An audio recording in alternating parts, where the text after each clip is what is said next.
a very warm good morning to all of you. Dear student, आज इस lecture में हम बात करने वाले हैं स्टेट्स ऑफ मैटर के बारे में। तो बच्चों, कल हमने डिस्कशन की थी कि जो मैटर है वो मेड अप ऑफ पार्टिकल्स होता है and particles are very very small in size. ठीक है, उसके लिए हमने कहा था कुछ एक्टिविटीज भी हम परफॉर्म करेंगे। Definitely we will perform these activities. ठीक है, आज हम बात करने वाले हैं कि मैटर को कितनी स्टेट्स में क्लासिफाई किया गया है और उनकी क्या क्या प्रॉपर्टीज होती हैं। वैसे तो बच्चों सभी 8th क्लास में ये चीज पढ़ के आते हैं कि स्टेट्स ऑफ मैटर 3 टाइप की होती है, सॉलिड, लिक्विड एंड गैस, उनकी क्या क्या प्रॉपर्टीज होती हैं। तो एक प्रकार से ये वाला भी आपका रिवीजन लेक्चर हो जाएगा जिसमें हम properties of states of matter पढ़ेंगे। ठीक है, तो let me discuss about states of matter.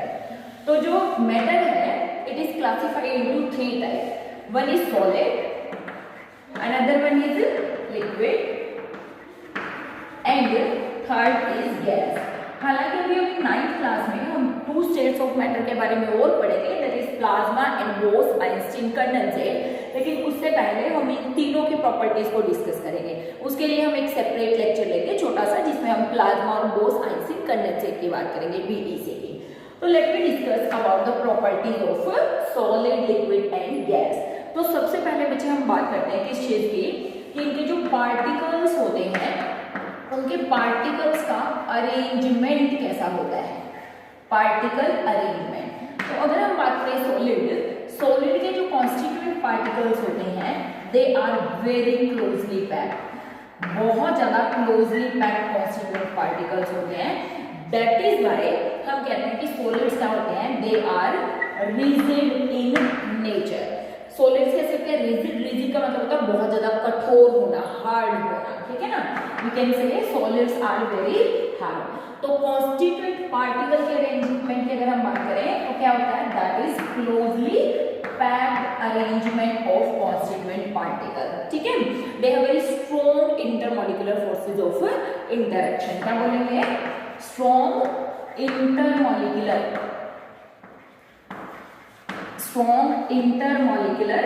Forces of interaction. ठीक है, इंटरमॉलिक्यूलर फोर्सेज ऑफ इंटरेक्शन का मतलब क्या हुआ बच्चे, इंटर मतलब एक दूसरे के साथ बोल सकते हो, इंटरमॉलिक्यूल्स के बीच में कैसा फोर्सेज ऑफ इंटरेक्शन होता है। तो हमने कहा इनके बीच में जो फोर्सेज ऑफ इंटरेक्शन होता है वो कैसा होता है, बहुत ज्यादा स्ट्रॉन्ग होता है।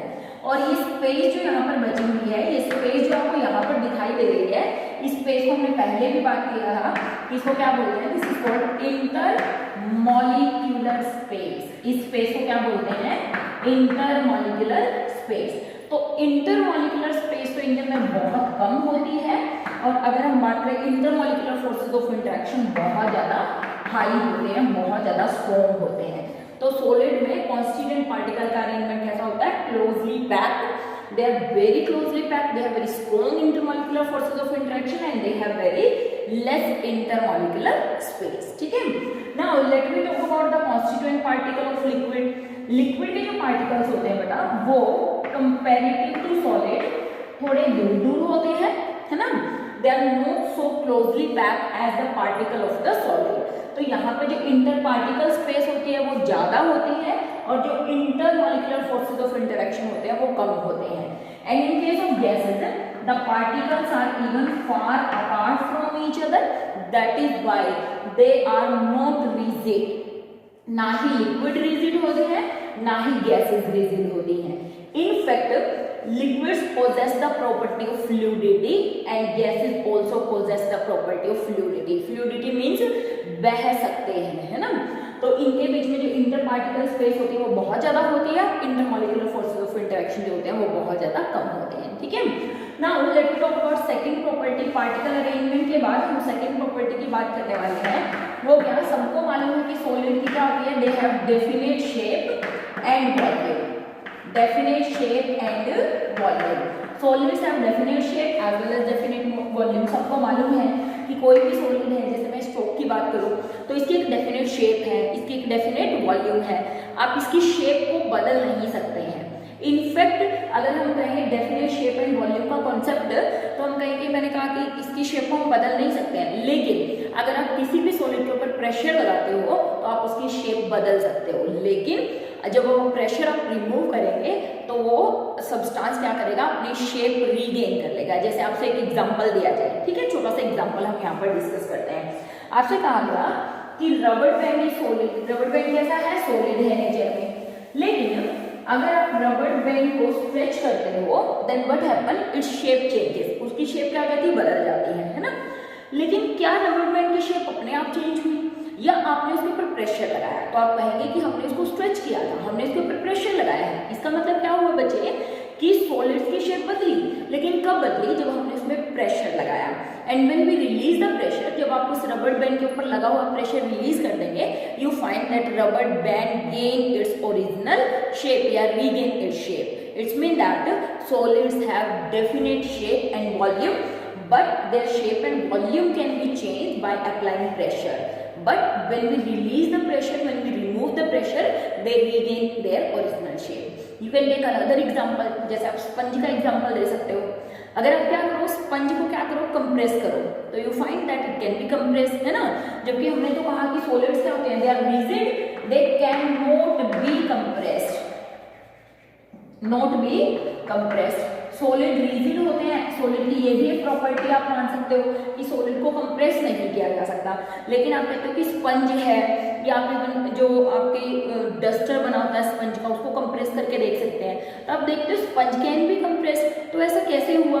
अभी तो हम कह रहे हैं कि सॉलिड्स कांट बी कंप्रेस, लेकिन अगर हम वहां पे बात करें, जो स्पंज होता है, स्पंज में बहुत छोटे छोटे टाइनी या माइन्यूट होल्स होते हैं जिनके अंदर एयर एंट्रैप होती है। क्या होती है?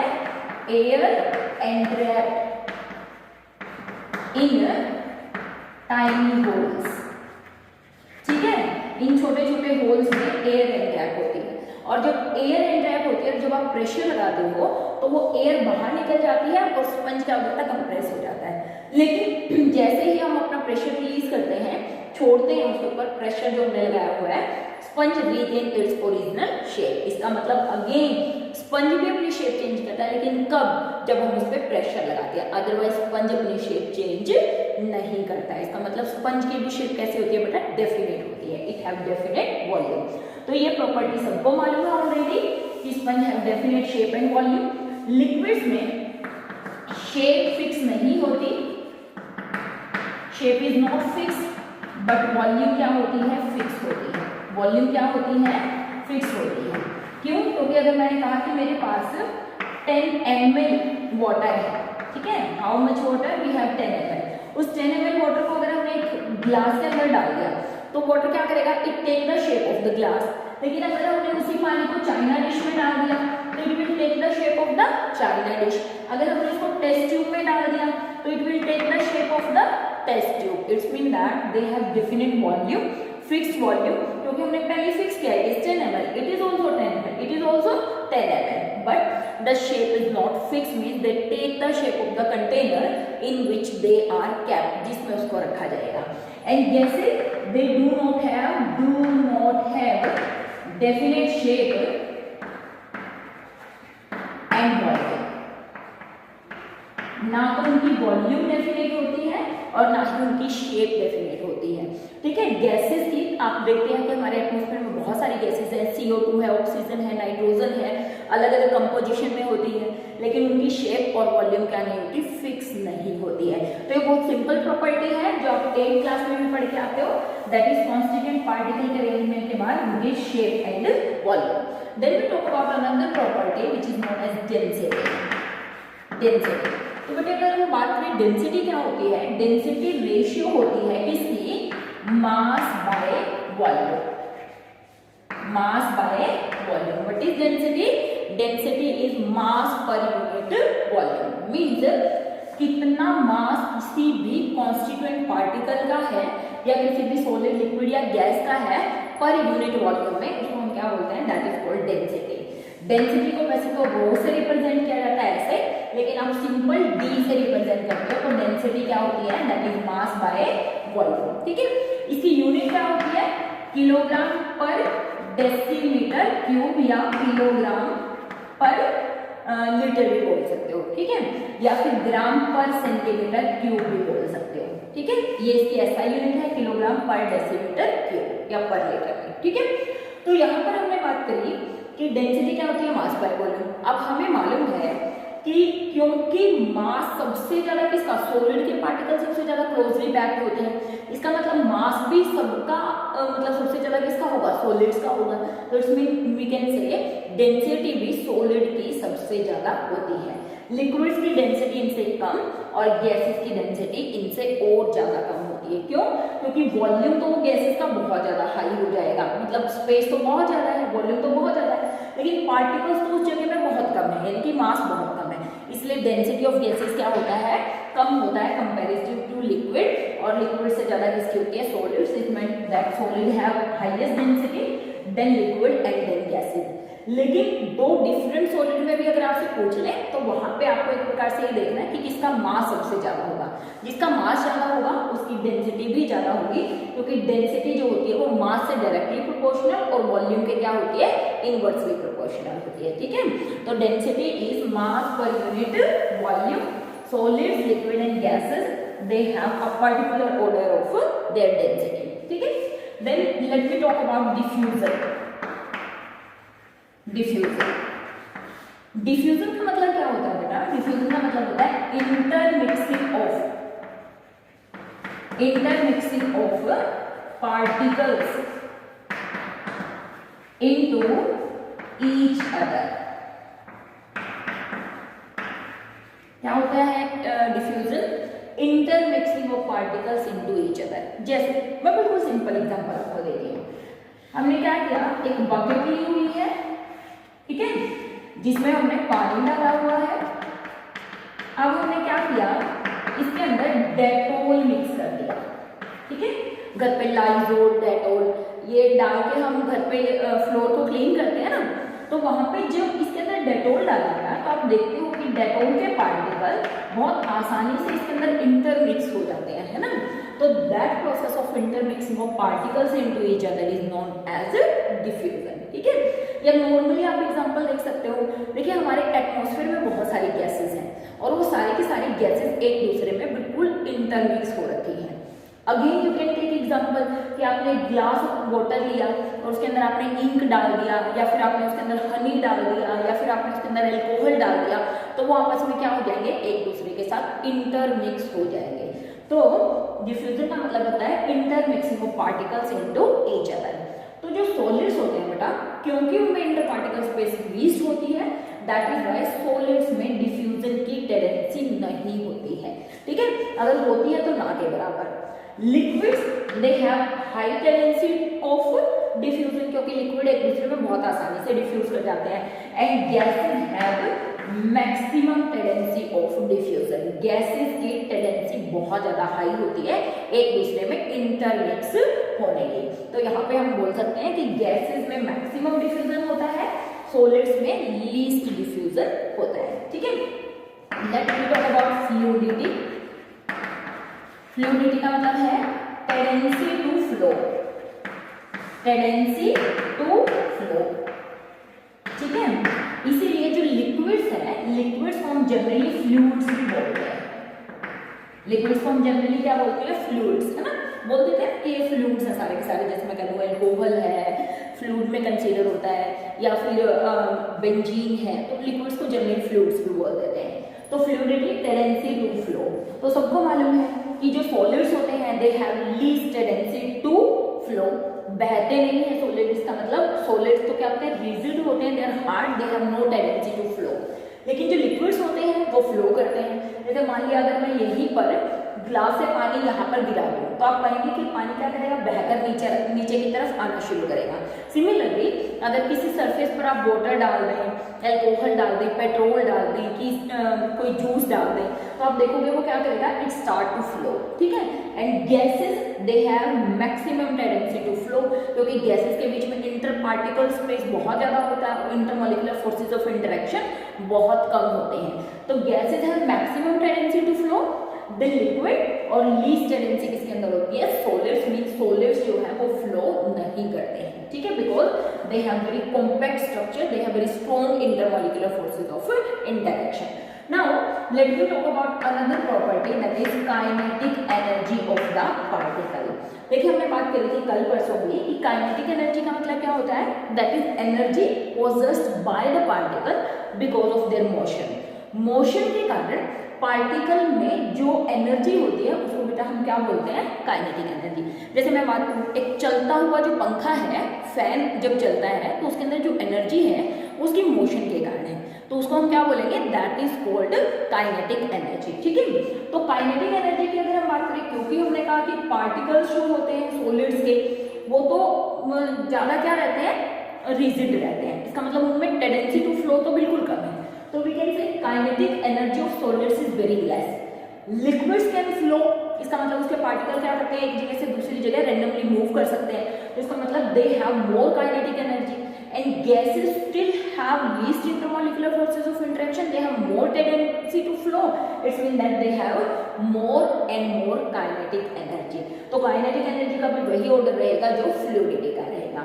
एंड एज वेल हमने बात करी कि काइनेटिक एनर्जी किसके डायरेक्टली प्रोपोर्शनल होती है, is directly proportional to temperature. If we increase the temperature, then the kinetic energy of the particles also increases। ठीक है, तो हमने प्रॉपर्टी स्टडी करी इसकी सॉलिड्स, लिक्विड एंड गैस की, कि डिफ्यूजन की प्रॉपर्टी शो करते हैं, इंटरमॉलिक्यूलर फोर्सेस ऑफ इंटरेक्शन की बात करी हमने, शेप, वॉल्यूम की बात करी, रिजिडिटी की बात करी, फ्लूइडिटी की बात करी, काइनेटिक एनर्जी की बात करी एंड डेंसिटी की बात करी।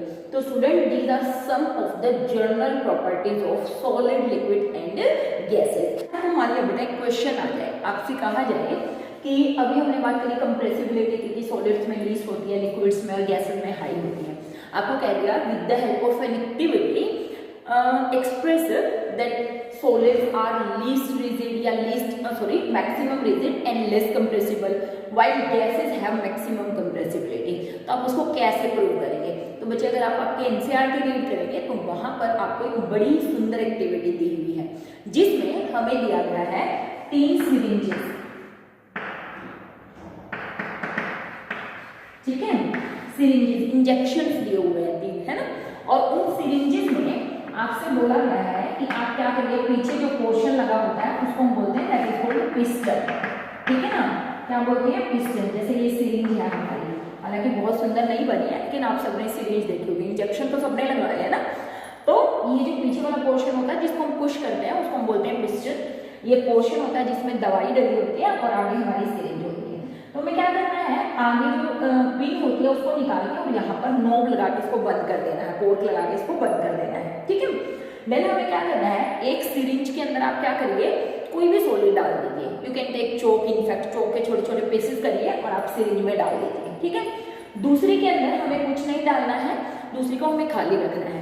और तीसरे केस में हमने क्या किया है, इसको हम किसी लिक्विड से भर लेते हैं। आप पानी ले सकते हो, आप कोई भी लिक्विड जो आपको अवेलेबल हो वो आप ले सकते हो। ठीक है, तो यहाँ पर क्या ले लिया हमने, दैट इज लिक्विड। एक में सॉलिड लिया, एक में लिक्विड और एक में कुछ भी नहीं लिया, इसका मतलब एयर लिया है, क्योंकि एयर इज एवरीवेयर, है ना। तो अब क्या करें, ये पिस्टन को हम क्या करेंगे, पुश करेंगे। जब हम पिस्टन को पुश करेंगे तो हम देखेंगे जिस सिरिंज में हमने क्या लिया हुआ है बच्चे, सॉलिड लिया हुआ है, तो आप देखेंगे सॉलिड वाली सिरिंज में बहुत ज्यादा प्रेशर लगेगा, इसका मतलब उसको कंप्रेस करने में हमें बहुत दिक्कत आ रही है। लिक्विड्स वाले में थोड़ा सा कम लगेगा और गैसेस को आसानी से आप कंप्रेस कर सकते हो। तो with the help of this activity you can prove that solids are least compressible. ठीक है, वैसे आप कोई भी और एग्जांपल भी वैसे लेके परफॉर्म करके देख सकते हैं। जैसे आप गुब्बारे में आपने एयर को फिल किया, अगर आप उसको कंप्रेस करते हो तो आप कंप्रेस कर पाते हो उसको, है ना। सिमिलरली अगर आप किसी सॉलिड को कंप्रेस करने की कोशिश करो तो वो कंप्रेस नहीं होगा, लेकिन इस एक्टिविटी की हेल्प से आप बहुत आसानी से ये चीज एक्सप्लेन कर सकते हो। तो student these are some of the properties of solid, liquid and gases जो हमें स्टडी करनी है। ठीक है, तो ये जनरल प्रॉपर्टीज हैं, इन प्रॉपर्टीज को आप टेबल की फॉर्म में लिख लीजिएगा। अगर आपको फिर भी यहाँ पर किसी भी चीज में कोई दिक्कत आ रही है समझने में तो आप कमेंट सेक्शन में कमेंट करके मेरे से पूछ सकते हैं। तो नेक्स्ट लेक्चर में मूव करेंगे नेक्स्ट चैप्टर की तरफ, नेक्स्ट हमारा जो भी टॉपिक होगा उसकी तरफ मिलेंगे नेक्स्ट लेक्चर में। तब तक हैव अ नाइस डे बच्चों।